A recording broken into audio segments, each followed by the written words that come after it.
أهلا بكم.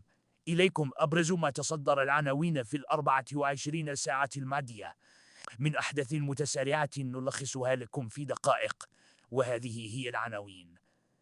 مراكش: الدرك الملكي يفك لغز جريمة قتل بالسويهلة ويوقف الجنات.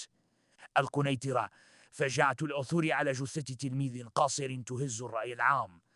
سيدي التيجي: شاحنة موت تهدد سلامة التلاميذ ومستعمل الطريق. توقيف فرنسي من أصل جزائري أساء لساكنة مراكش. فعملية أمنية تسمت بالسرعة والدقة. نجحت عناصر الدرك الملكي بسويهلة في توقيف المتورطين في جريمة القتل اللي هزت دوار الجبابرة بضواحي مراكش صباحة اليوم. الضحية شاب، وجدت جثته تحمل آثار طعنات، لكن عين الأمن التي لا تنام كانت بالمرصاد، حيث تم تحديد الجنات وتوقيفهم.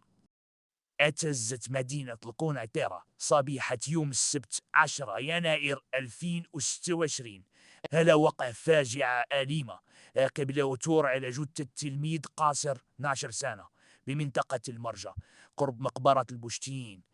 الهالك كان قد اختفى عن منزل أسرته ليلة الجمعة قبل ما تترى لي السلطات جثة هامدة، مما استدعى نقله للتشريح الطبي وفتح تحقيق قضائي لكشف ملابسات الوفاة. استنفار مدني بطريق تيجي بضواحي آسفين بعد رصد شاحنة محملة بأحجار ضخمة بدون غطاء، مما يشكل تهديدا مباشرا لحياة التلاميذ ومستعملي الطريق، ودعوات لتحرك السلطات لضبط المخالفين. من مطار مراكش منار مواطنا فرنسيا من أصل جزائري من السفر، وذلك بعد رطوف توجيه عبارات مسيئة أو مهينة لساكنة المدينة الحمراء، وقد تم الاعتراف به لتعميق البحث معه حول منسوب إليه قبل عرضه على القدح. بهذا نصلوا لختام تغطيتنا لهذا الحبر.